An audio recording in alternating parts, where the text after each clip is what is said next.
The crimson silk clung to her body like a second skin, but Janie felt nothing.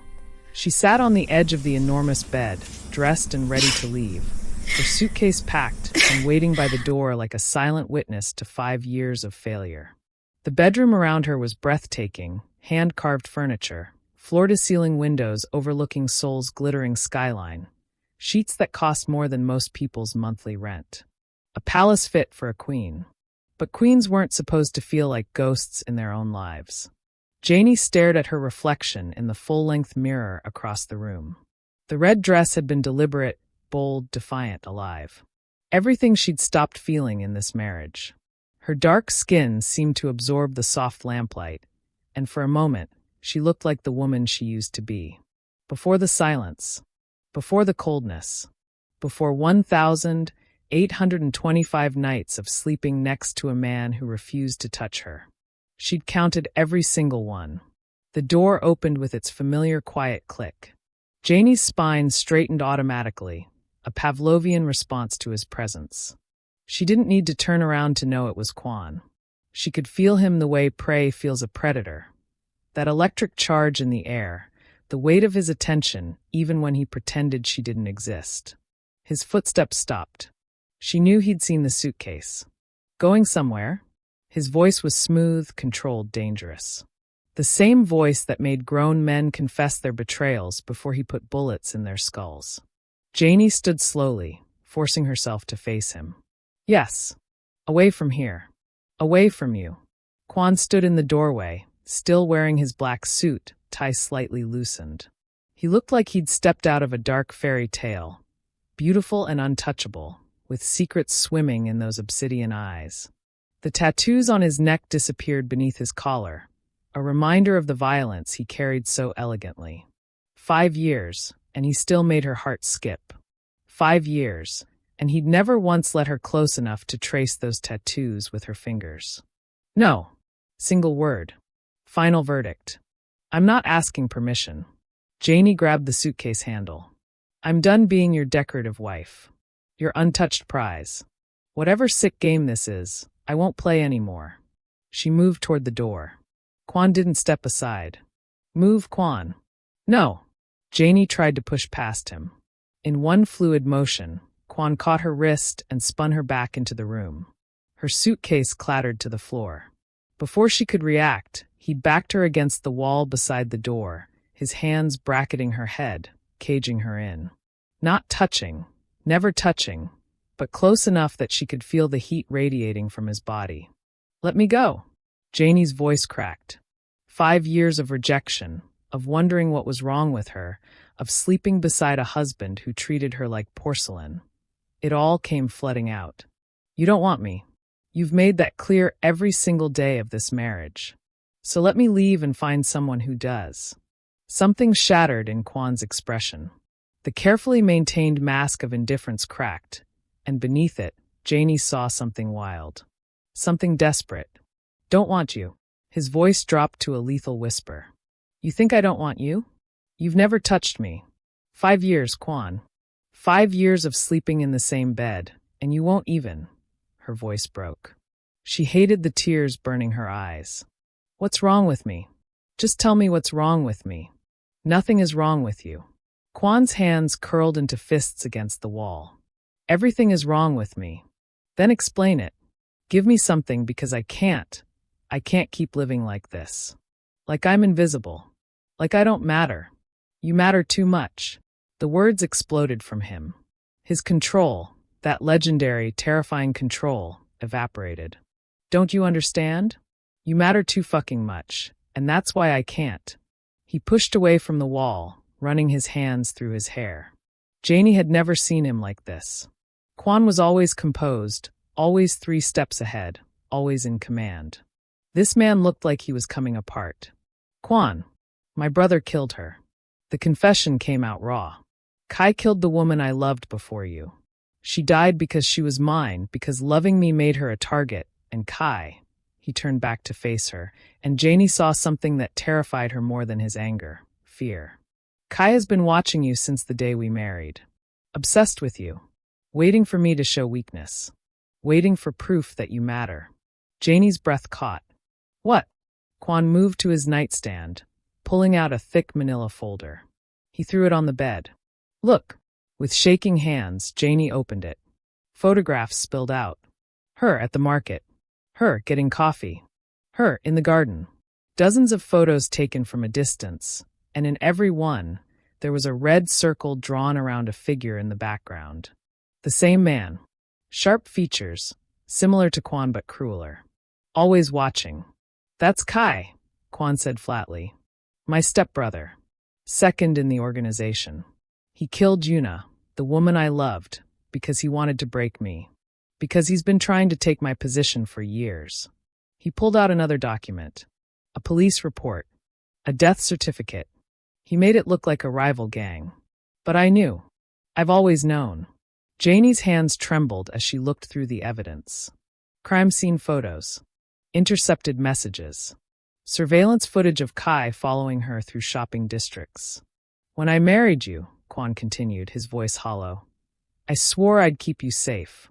The only way to do that was to make everyone believe you meant nothing to me. That you were just a political marriage. A beautiful accessory. If Kai thought you were just another transaction, he'd leave you alone. If he knew you were, his voice broke. If he knew I loved you, he'd kill you just to watch me bleed. The room spun. 5 years. 5 years of distance and coldness. And it had all been protection? So you just decided for me? Anger sparked through her shock. You never asked what I wanted? You just sentenced me to 5 years of feeling worthless. I sentenced you to 5 years of being alive. Quan's composure shattered completely. Do you understand what Kai does to his victims? I've seen the bodies, Janie. I've cleaned up his messes. He would destroy you slowly, just to make me watch, and I can't. So what now? Janie's voice shook. I just leave? Live somewhere else while you protect me from a distance? Is that the plan? Yes. The word was barely audible. No. Quan's head snapped up. Janie. No, she repeated, stronger now. She moved toward him, watching him instinctively step back. You don't get to make this choice for me. You don't get to decide my life is worth more than being loved. You don't understand what you're saying. I understand perfectly. She picked up the folder, looking at Kai's face in the surveillance photos. If we stay apart, I'm safe but dead inside. If we're together, I'm in danger but alive. I choose alive, Quan. I choose you. Danger and all. He'll come for you. Then teach me to fight back. Janie closed the distance between them, and for the first time in 5 years, she placed her hand on his chest. Felt his heart racing beneath her palm. Stop protecting me like I'm breakable.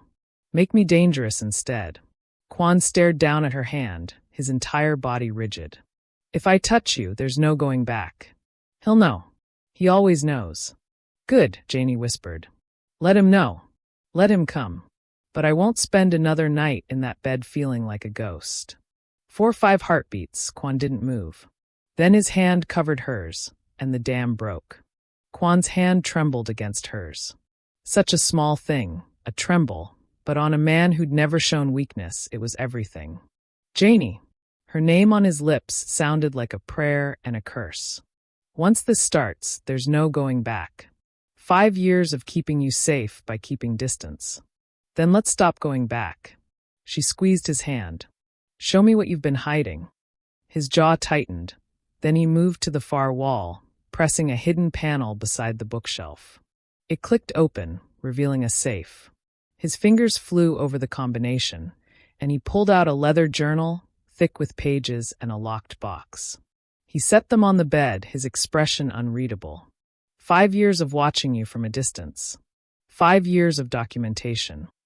Janie reached for the journal first. The leather was worn smooth, clearly handled constantly. She opened to a random page, and her breath caught.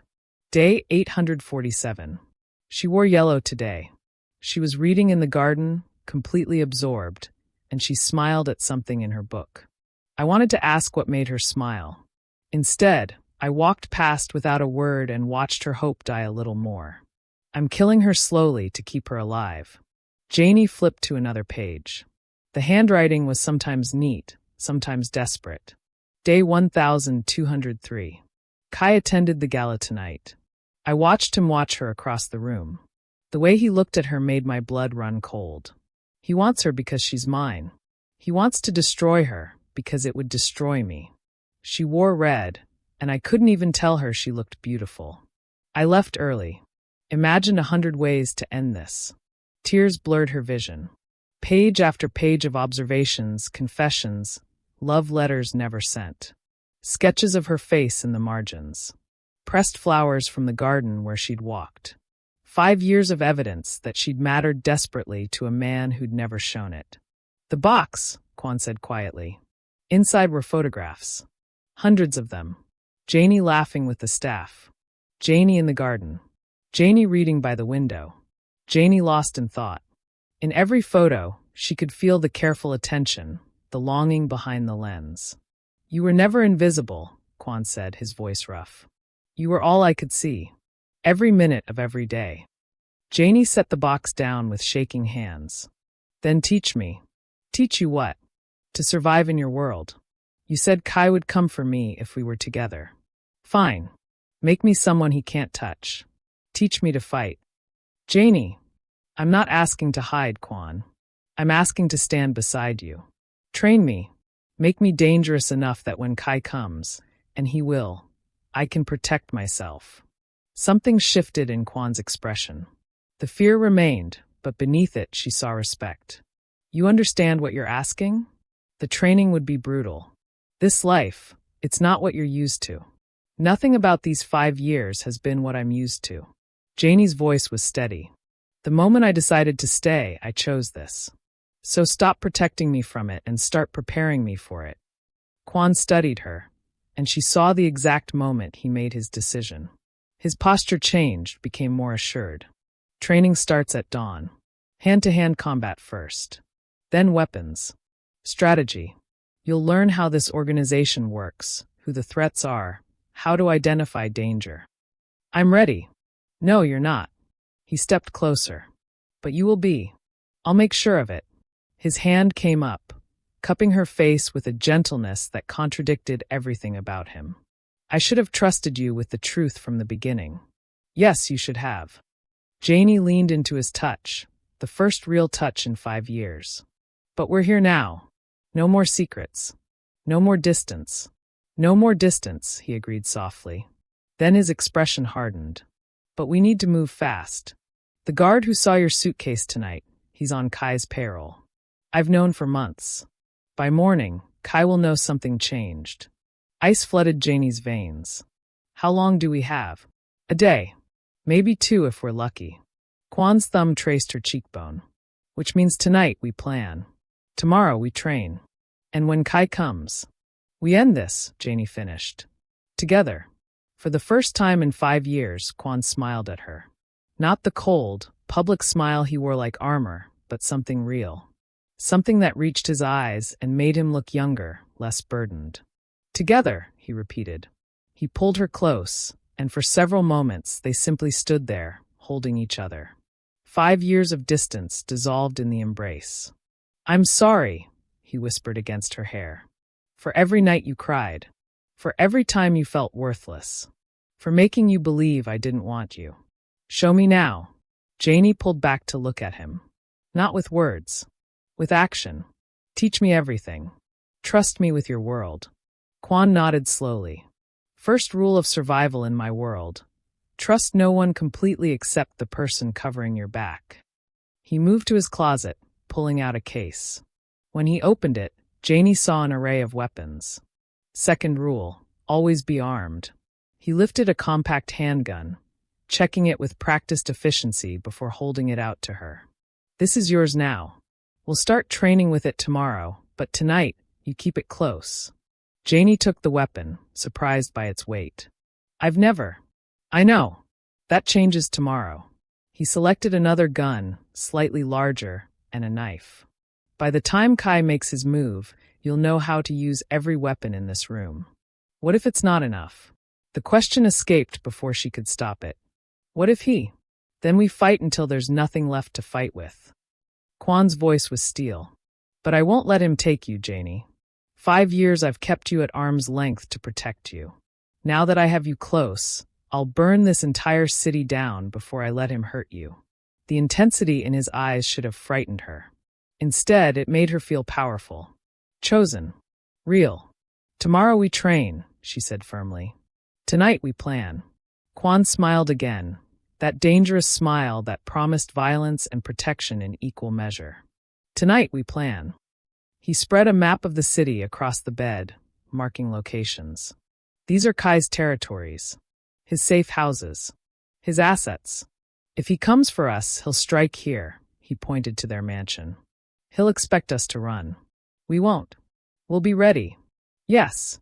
Quan's hand covered hers on the map. "We'll be ready." Outside, Seoul glittered in the darkness. Somewhere in the city, Kai's spy was making a phone call. The clock was ticking. But inside Quan's fortress, everything had changed. The ghost wife was gone. In her place stood a woman ready to fight for her marriage, her life, and the man she'd chosen. 5 years of silence had ended. The war was about to begin. Dawn broke over Seoul with deceptive beauty. Janie stood in the private training room on the mansion's lower level, her body already aching from 2 hours of combat drills. Quan moved around her like a predator, correcting her stance, teaching her how to turn her smaller size into an advantage. "Again," he commanded, his voice sharp. "Kai won't give you time to think. Your body needs to react on instinct." Janie reset her position, sweat dampening her training clothes. She'd barely slept, but adrenaline kept her sharp. When Quan lunged, she sidestepped, too slow. He had her pinned against the mat in seconds. "Dead," he said flatly. Again. They'd been at it since 4 in the morning. Her muscles screamed, but she pushed up. Again. Something flickered in Quan's eyes, pride maybe, before the mask returned. "This time, use what I taught you about leverage." Upstairs, the household was waking. Staff moved through their morning routines, unaware of the storm gathering on the horizon. In the kitchen, the trader guard, a man named Minjun who'd been on Kai's payroll for 8 months, poured his morning coffee with steady hands. He'd made the call last night. Told Kai about the packed suitcase, the raised voices, the way the boss had looked at his wife. After 5 years of cold distance, something had finally broken. Kai would want to know. Minjun checked his phone. No response yet. He stirred his coffee and waited. In the training room, Quan stepped back, breathing hard. "Better. You're learning fast." He tossed her a water bottle. But learning and surviving are different things. When Kai comes, the lights went out. Emergency lighting kicked in immediately, bathing everything in red.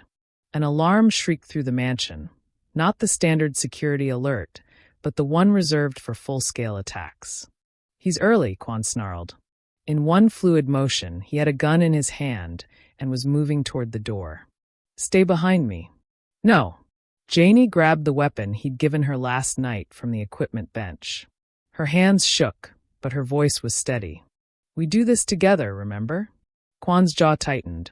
Then he nodded once, sharp and decisive. "Stay close. Don't hesitate. If someone who isn't me comes through a door, you shoot first." They moved through the corridor. Gunfire erupted from the main floor, staccato bursts that echoed through the mansion. Quan pressed his finger to his ear, activating his comm unit. "Report," he barked. 20 hostiles, maybe more," came the crackling response from his head of security. They breached the east and west entrances simultaneously. "This is coordinated, boss." They knew exactly where to hit. "Fall back to defensive positions. Protect the inner sanctum." Quan's voice was ice. "I'm coming up." More gunfire. Closer now. The sound of breaking glass. They reached the main staircase. Bodies littered the marble floor. 3 of Quan's guards, taken down in the initial assault. Janie's stomach turned, but she forced herself to look. This was the world she'd chosen. This was the reality of loving a man like Quan. Movement at the top of the stairs. Quan fired twice, precise, lethal. A body tumbled down. "Second floor is compromised," he said into his comm. "How many got past you?" "Unknown." "Boss, they're pushing hard toward the master suite." "It's like they know." The guard's voice cut off with a grunt and a crash. Quan's expression turned murderous. They're targeting our bedroom. Kai knows.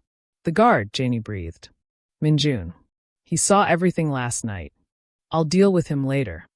Kwan pulled her into an alcove as more of Kai's men rushed past. If they're focused on the bedroom, we use that. There's a secondary armory in my office. We arm up properly, then we end this.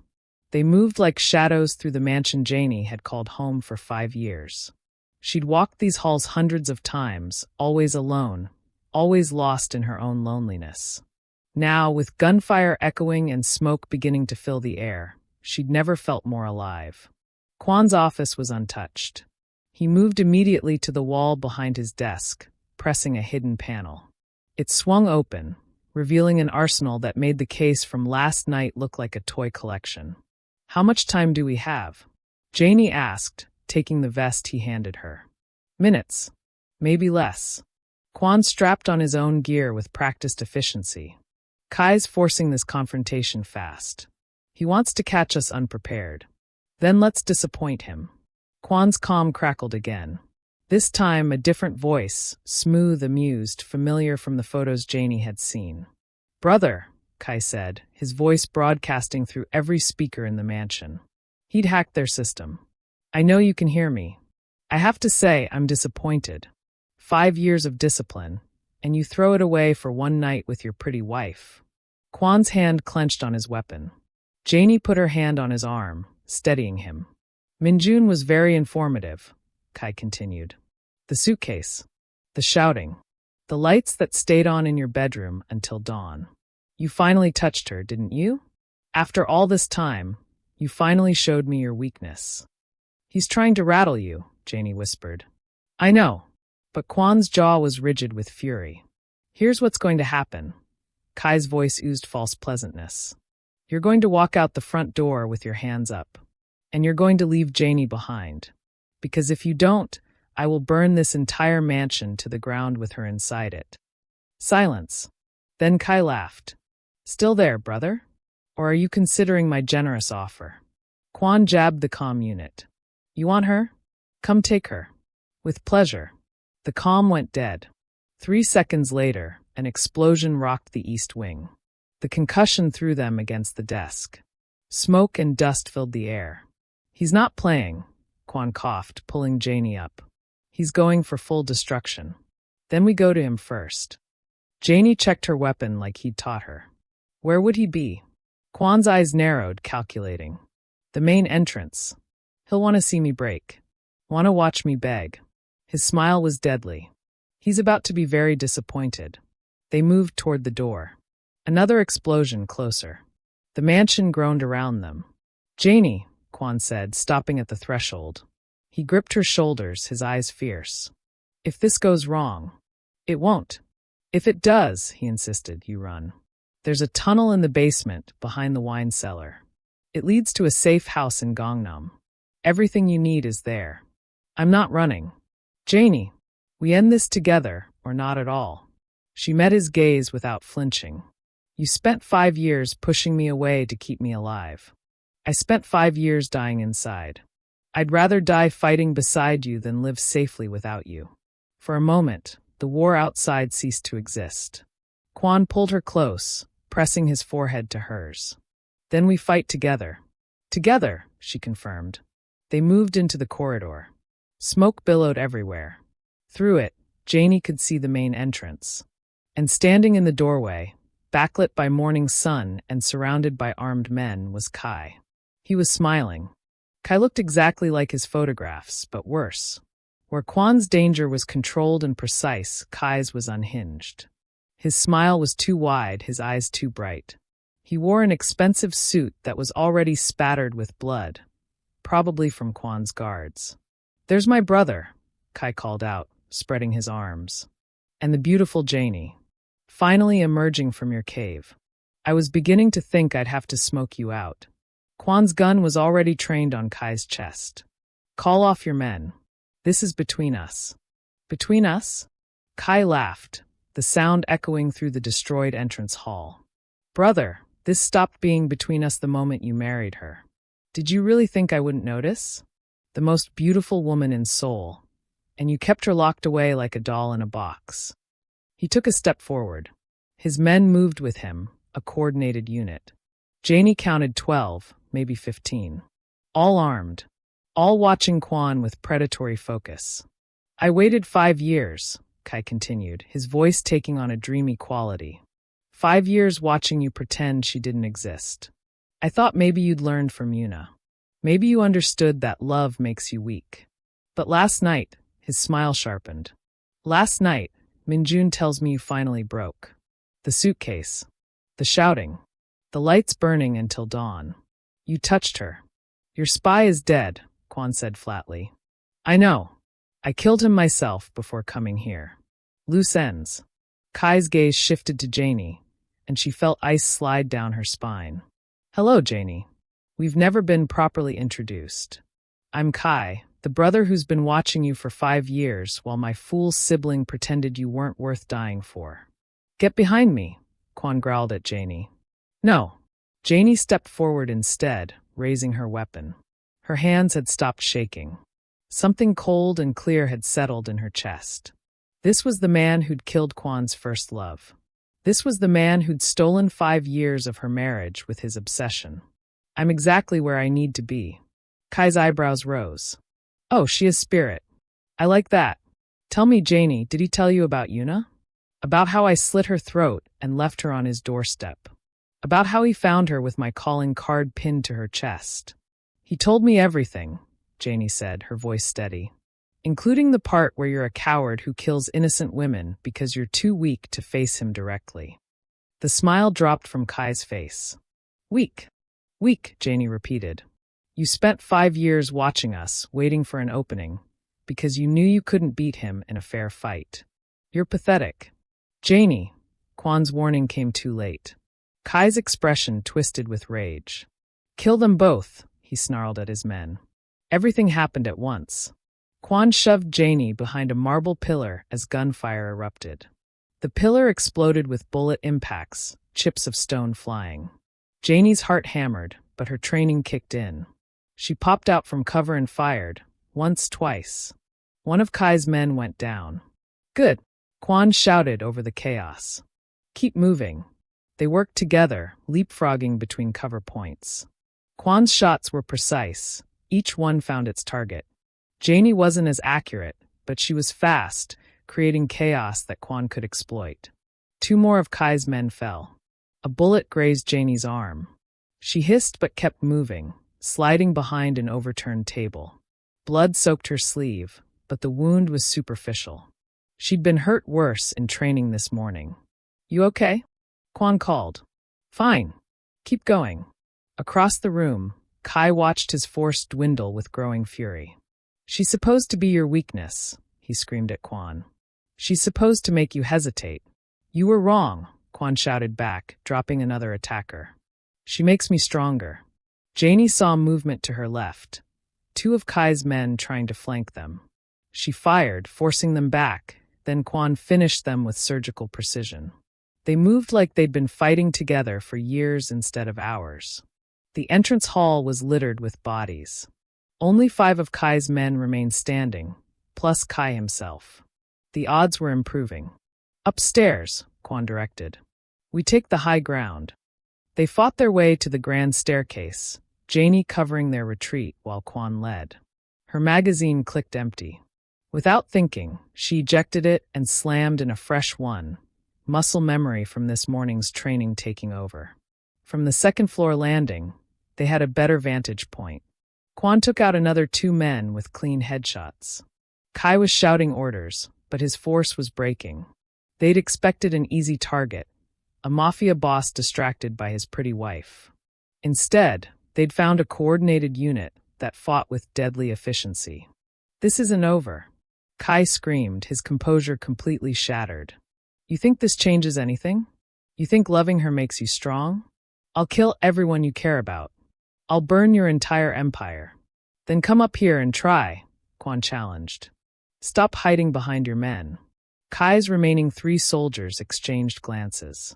They were mercenaries, Janie realized.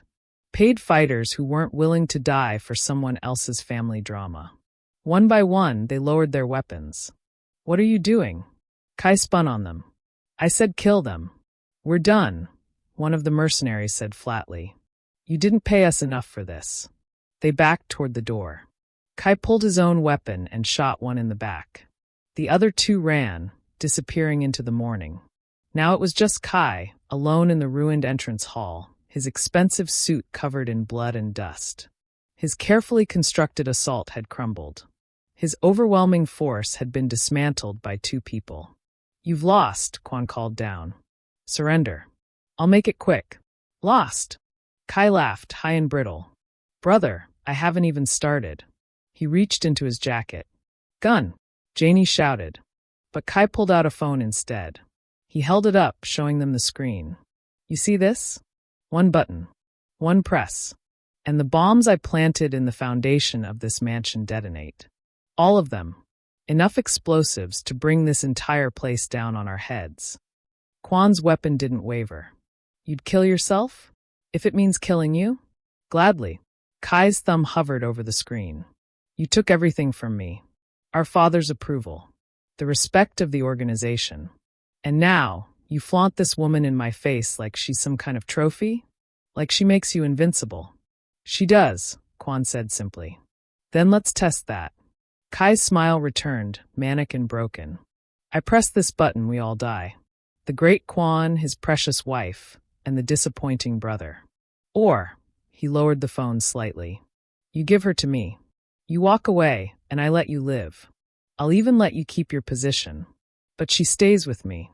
Never, Quan and Janie said simultaneously. Kai's finger tensed on the screen. Wrong answer. Wait, Janie said, stepping forward before Quan could stop her. She set her weapon down on the railing. You want me? Fine. I'll come with you. Janie, no. On one condition, she continued, ignoring Quan's protest. You let everyone else leave first.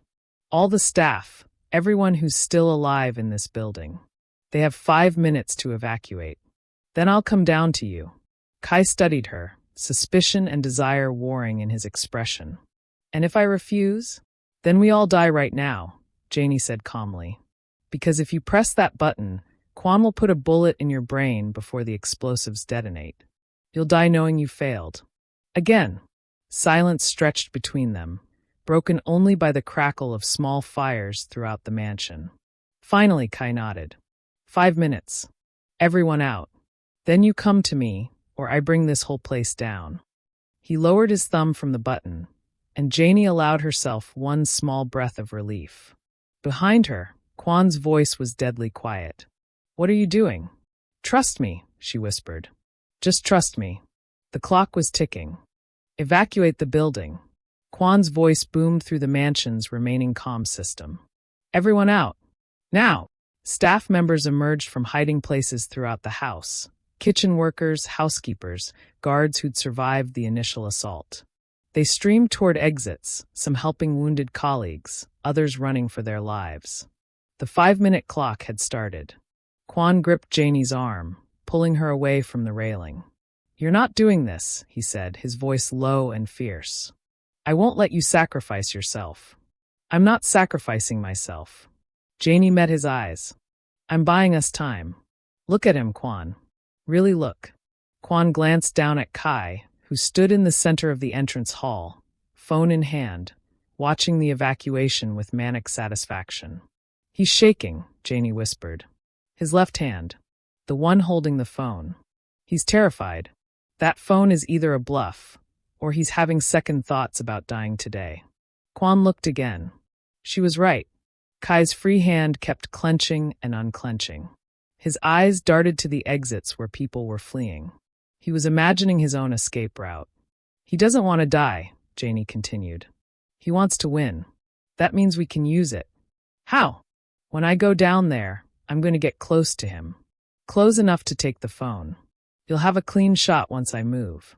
Absolutely not. If you're wrong. I'm not wrong. Janie's voice was steady.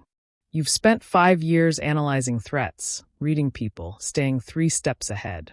You taught me this morning that the best weapon is the one your opponent doesn't see coming. He thinks I'm your weakness. Let him keep thinking that. Quan's jaw worked. Outside, sirens wailed in the distance. police, fire department, responding to reports of explosions. Time was running out in multiple ways. 3 minutes. Kai called up. Better hurry, Janie, or I start making decisions for you. I need you to trust me, Janie said, cupping Kwan's face. The way I trusted you last night when you told me the truth. Trust that I know what I'm doing. Everything in Kwan's expression screamed refusal. But finally, barely, he nodded. The second you have the phone, you drop. I'll handle the rest. I know you will. She kissed him quickly, fiercely. Then she picked up her weapon and started down the stairs. Each step felt like a mile. Kai watched her descend with hungry eyes, his smile growing wider. Behind her, she could feel Kwan tracking her movement, his weapon trained on Kai, but unable to shoot. Not while Kai's thumb hovered near that button. Smart girl, Kai said when she reached the bottom. I knew you'd see reason. You're too intelligent to die for him. I'm not dying for anyone today. Janie stopped 3 feet away. Close, but not close enough. I want to see the phone first. Prove you're not bluffing. Kai's smile flickered. You don't trust me? Should I? You killed an innocent woman. You attacked my home. You've threatened to blow us all up. Why would I trust you? Fair point. Kai held up the phone, showing her the screen. A single red button, labeled detonate. Below it, a timer counting down. 2:47, 2:46, 2:45. Janie's blood ran cold. It's already armed? Insurance, Kai said smoothly. In case your husband decides to shoot me anyway. The timer stops if I enter the code. But if anything happens to me, if my heart stops if I drop the phone, he shrugged. Boom. This was worse than she'd thought. She'd assumed they'd have time to disable the bombs after dealing with Kai. But a dead man's switch changed everything. Think. She forced herself to stay calm, to use the training Kwan had drilled into her. Assess the situation. Find the weakness. Exploit it. The weakness was Kai himself. His obsession.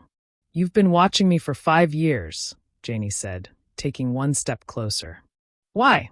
Kai blinked at the sudden change in topic. What? I want to know. If I'm going with you, if I'm choosing you over Kwan, I deserve to know why you want me so badly. Choosing me? Kai's laugh was bitter.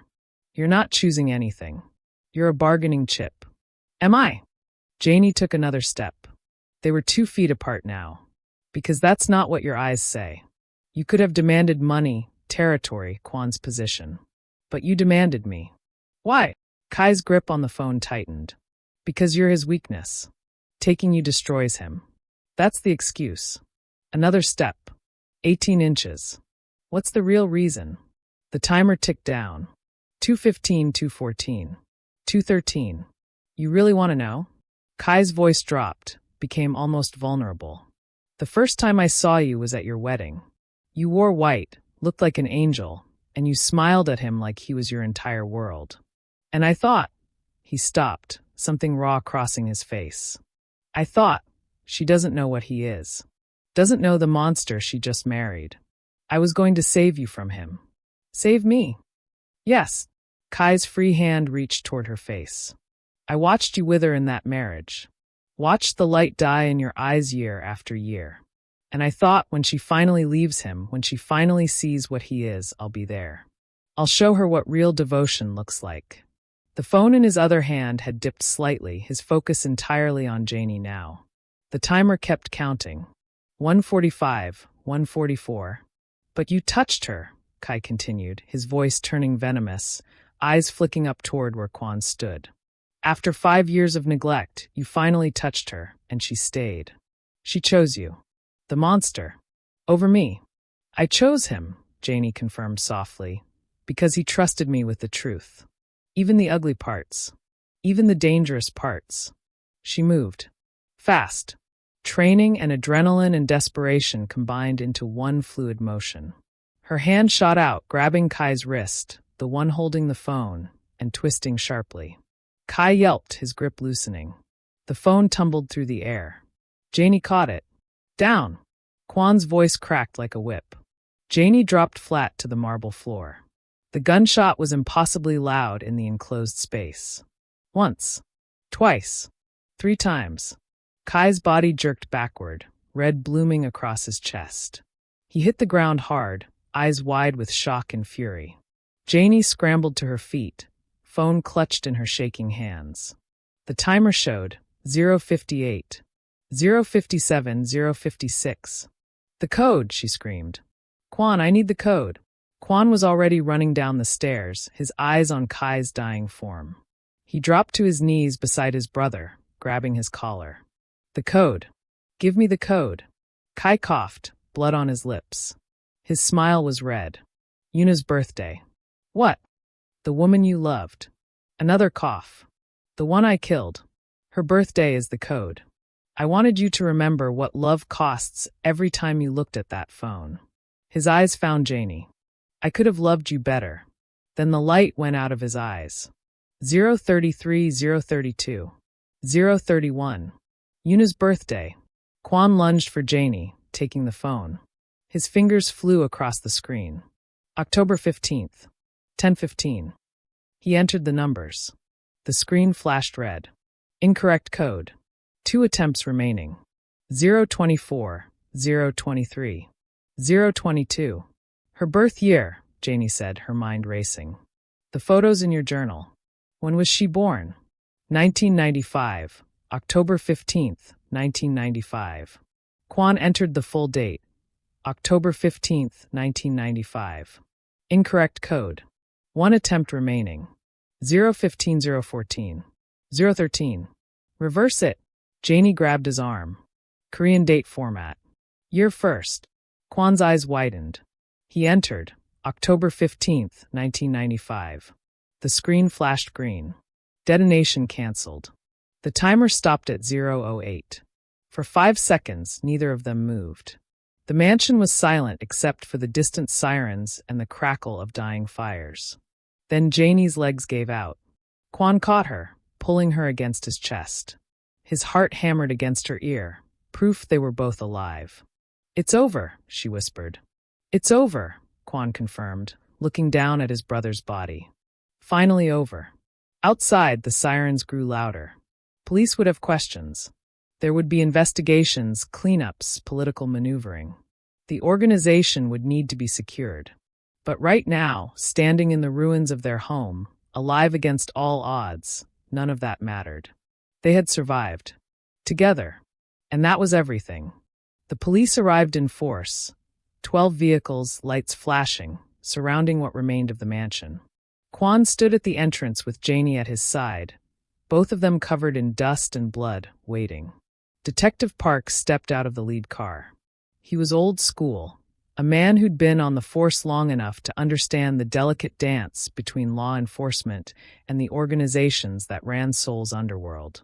His eyes swept the carnage, bodies, bullet holes, smoke still rising from the east wing. "Mr. Quan," he said carefully, "we received multiple reports of explosions and gunfire." "Self-defense," Quan replied, his voice flat. "My brother, Kai, launched an attack on my home. He brought armed mercenaries. He planted explosives.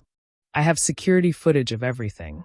Detective Park's gaze shifted to Kai's body, still lying in the entrance hall. "Your brother?" "Yes. He's been planning this for years. I have documentation, proof of his embezzlement from the family business, communications with rival organizations, evidence of past crimes." Quan pulled out a flash drive from his pocket. "Everything you need." It was a lie and the truth at the same time. Kai had been planning to take over, had been stealing and scheming. But the documentation on that drive had been compiled over years, prepared for exactly this moment. Insurance. In their world, you always kept insurance. Detective Park took the drive, weighing it in his hand like it contained secrets, which it did. "There will be an investigation." "Of course." Quan's arms settled around Janie's waist, a gesture of protection and possession. "My wife and I will cooperate fully." The detective's eyes lingered on Janie, her torn sleeve, the graze on her arm, the way she stood straight despite obvious exhaustion. "Mrs. Quan, are you all right?" "I'm alive," Janie said simply. "That's more than Kai intended." Detective Park nodded slowly. "We'll need statements from both of you. And from your staff." They're at a hotel in Gangnam. My assistant has the address. They'll be available whenever you need them. The detective gestured to his team. They moved in, documenting the scene, photographing bodies, beginning the tedious work of turning violence into paperwork. Kwon watched it all with the detached efficiency of a man who'd seen this dance before. The East Wing is structurally unsound, one of the officers reported. Fire department says it could collapse. Everyone needs to clear out. Kwon looked at the mansion, his home, his fortress, now a ruin. 5 years he'd kept Janie safe here by keeping her at a distance. One night of breaking those rules, and Kai had brought it all down. We need to leave, he told Janie quietly. Where will we go? I have properties throughout the city. We'll stay at the penthouse in Gangnam until this is resolved. His hand tightened on her waist. And then we rebuild. They gave their preliminary statements, coordinated with Detective Park, ensured the staff were accounted for and safe. By the time they left the mansion, the sun was high overhead. Morning had burned away into afternoon, and the world kept turning despite the war they'd just survived.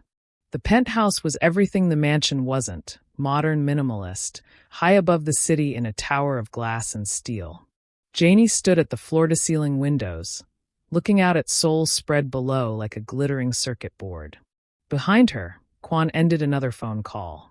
He'd been on his phone for an hour, managing the fallout, reassuring business partners, consolidating power, making it clear that despite the attack, he was still in control.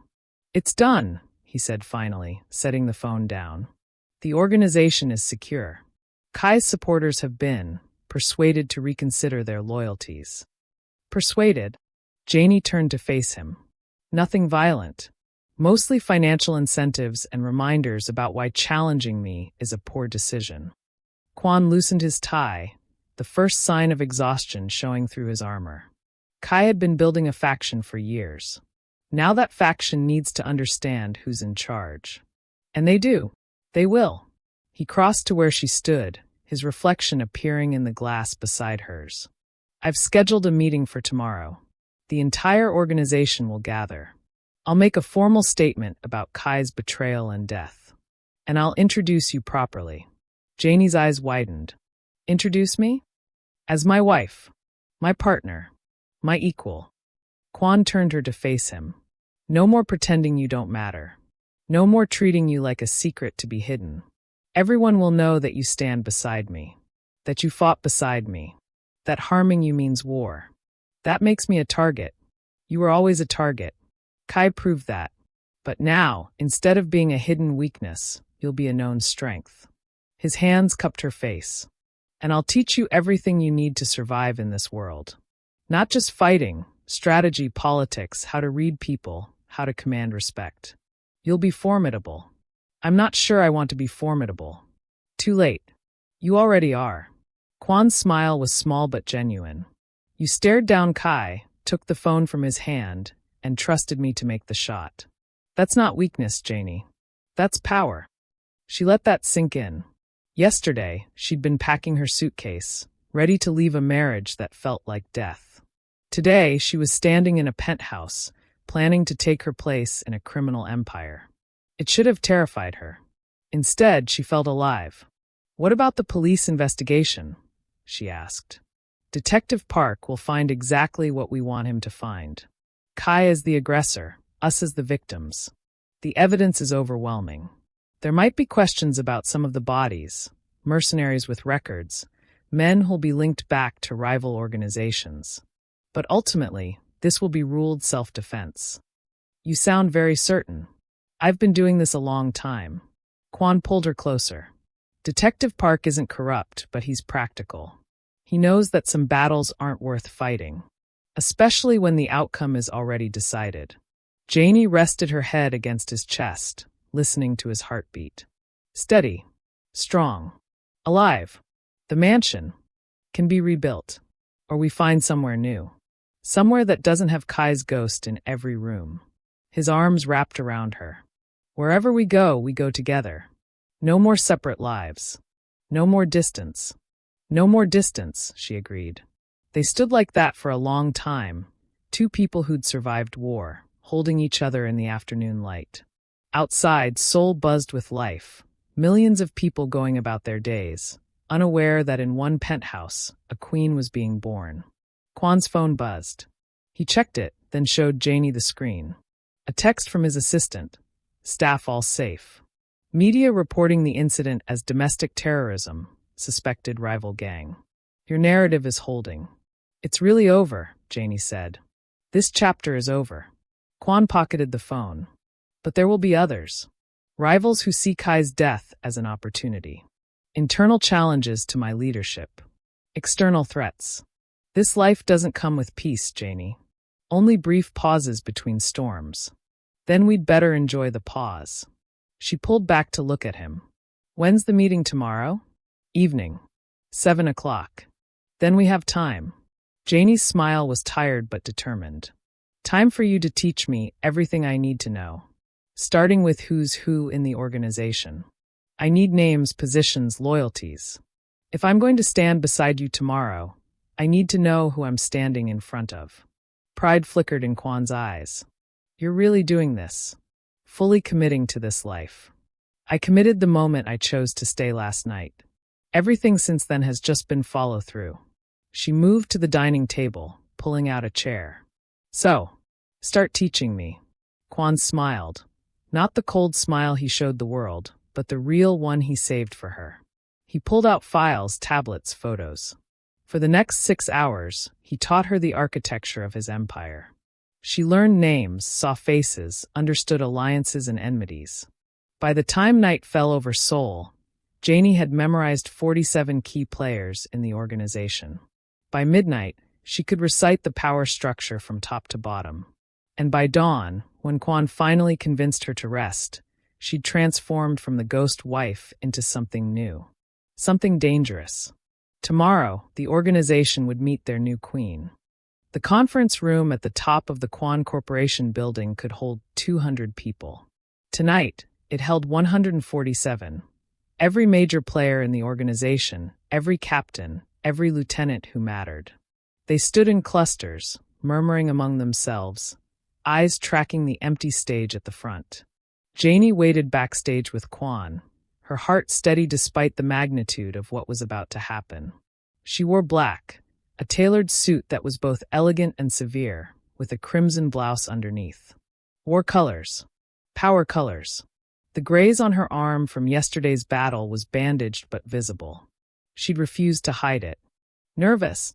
Kwan asked, adjusting his cufflinks. Terrified, Janie admitted. But ready. Good. Terror keeps you sharp. He turned to face her, his expression serious. Once we walk out there, everything changes. There's no going back to the woman you were. I don't want to go back. Janie straightened his tie, a small, intimate gesture. That woman was dying. This one is alive. Kwan caught her hand, holding it against his chest. I need you to understand something. Out there, I'm not your husband. I'm the boss. I have to be cold, harsh, absolute. Don't take it personally. I won't. She squeezed his hand. Show them who you are. I'll show them who I am. He nodded once, then released her hand and stepped through the curtain. The room fell silent instantly. Kwan walked to the center of the stage, his presence commanding every eye. Janie watched from the wings as he surveyed his people. The ones who'd been loyal, the ones who'd wavered, the ones who'd secretly supported Kai and now feared retribution. 2 days ago, Kwan began, his voice carrying effortlessly through the space, my brother Kai launched an attack on my home. He brought mercenaries. He planted bombs. He intended to kill me, take my position, and destroy everything our father built. Murmurs rippled through the crowd. Some surprised, some knowing. He failed. Kwan's voice was steel. He failed because he made the same mistake too many people make. He confused love for weakness. He thought that caring about someone made me vulnerable. He died learning otherwise. Kwan gestured toward the wings. Janie, come here. This was it. Janie stepped onto the stage, her heels clicking on the polished floor. 147 pairs of eyes locked onto her. She didn't flinch, didn't look away. She walked to Kwan's side and stood there, meeting their gazes with cool confidence. Many of you know my wife, Quan continued. You've seen her at events at the mansion. Some of you thought she was just a trophy, a beautiful accessory. You were wrong. He turned to Janie, and his expression softened just slightly. During the attack, Janie fought beside me. She took down Kai's men. She disarmed him when he had a dead man's switch that could have killed us all. She saved my life, and in doing so, saved this organization. The murmurs grew louder. Janie could feel the reassessment happening, the shift in how they viewed her. From this moment forward, Quan declared, turning back to address the room, Janie is not just my wife. She is my partner in every sense. She has authority equal to mine. An insult to her is an insult to me. A threat against her is a threat against this entire organization. Is that understood? Silence. Then, one by one, people began to bow their heads in acknowledgement. Not everyone looked happy about it, but everyone understood. In this world, Quan's word was law. Good. Quan's hand found Janie's, lacing their fingers together. Now, there's one more matter to address. Kai had supporters. People who believed he should lead instead of me. People who fed him information, helped him plan, maybe even knew about the attack. The room tensed. This was the moment everyone had been dreading. I could purge you all, Quan said conversationally. Hunt down every person who ever whispered support for Kai. Make examples of you. But that would be wasteful. And I'm not a wasteful man. He paused, letting that sink in. So here's what's going to happen. You have 24 hours to prove your loyalty. However you choose to do it, bringing me information, cutting ties with Kai's network, making gestures of good faith. 24 hours. After that, anyone still suspected of disloyalty will be investigated. And if I find proof, he didn't need to finish the sentence. The message was clear. Repent now or face consequences later. Meeting adjourned, Quan said. Except for the senior captains. You stay. The room emptied slowly, people filing out with nervous glances. Within minutes, only 20 remained, the core leadership of the organization. These were the men and women who controlled territories, managed operations, commanded respect. Quan addressed them directly. I need to know I have your absolute loyalty. Not because you fear me, but because you believe in what we're building. Speak now if you have doubts. An older man stepped forward, Captain Chun, who'd served Quan's father before him. The attack. The wife fighting beside you. This is unprecedented. Some will see it as weakness, others as strength. The organization will divide over this. Then let them divide, Quan said flatly. And let them choose sides. Those who stay will be stronger for it. Another captain, a woman named Minesio, spoke up. What about succession? If something happens to you, then Janie leads. Quan's voice was absolute. I'm updating all documents tonight. She has full access to accounts, operations, everything. She's been studying the organization for the past 18 hours. Test her if you don't believe me. Minesio's eyes shifted to Janie, calculating. All right. Who controls the Busan ports? Captain Huang, backed by the Li family syndicate. Janie replied without hesitation. Revenue is approximately 40 million monthly, split 30-70 in our favor. Primary commodity is electronics, secondary is pharmaceuticals. Huang's loyalty is questionable. He had dinner with Kai 3 times in the past 6 months. Minesio's eyebrows rose. Impressive. I have more, Janie continued. You control the Gangnam territory, which generates 60 million monthly through real estate and nightlife. Your second in command is your nephew, who's ambitious. Kai approached him twice. Your nephew refused both times, but you should watch him anyway. The room was silent. Janie continued down the line, reciting facts about each captain's territory, revenue, personnel, weaknesses. By the time she finished, even the skeptics looked impressed. Any other questions? Quan asked. No one spoke. Good. Then let's talk about rebuilding. Quan pulled up a holographic display, showing a map of Seoul. Kai's territories are now open. We need to redistribute them, strengthen weak points, and eliminate rival organizations who might see this as an opportunity to attack. For the next hour, they planned. Janie contributed strategy, pointed out vulnerabilities Quan had missed, suggested alliances. The captains began addressing her directly, seeking her opinion, treating her as an equal. By the time the meeting ended, the transformation was complete. She was no longer just Quan's wife. She was a leader in her own right. The captains filed out, leaving Quan and Janie alone in the conference room. The city glittered below them through floor-to-ceiling windows. "You did well," Quan said quietly. "So did you." Janie turned to face him. "But there's one more thing we need to do." "What's that?" "Renew our vows." She pulled out 2 pieces of paper from her pocket. She'd written them last night while studying the organization. "The first time we married, it was political. A transaction. This time, I want it to be real." Quan took the paper she offered, reading her words. His expression softened. "Here. Now. Here. Now. Just us. No witnesses, no ceremony. Just the truth." They stood facing each other. The city spread below them like a conquered kingdom. Janie went first, her voice steady. "I, Janie, vow to stand beside you in war and peace. To be your partner, your equal, your greatest strength. I will never run. I will never hide. I choose you, danger and all, for as long as we both live." Quan's voice was rough with emotion when he spoke. "I, Quan, vow to never hide you again. To trust you with everything, my empire, my secrets, my life. I will make you unstoppable. I will protect you by making you dangerous. I choose you above safety, above sense, for as long as we both live. No rings. No kiss. Just 2 people who'd survived hell, making promises in the dark. 5 years wasted," Janie said softly. "Then we have forever to make up for it." Quan pulled her close. "Together. Together," she agreed. Below them, soul pulsed with life. Above them, stars pierced the night sky. And in that conference room, 2 rulers stood united. No more secrets, no more distance, no more pretending. The war was over. Their empire awaited. And they were finally completely whole. Thank you so much for listening to Janie and Quan's story. You all mean the world to me. I upload a new story every single day.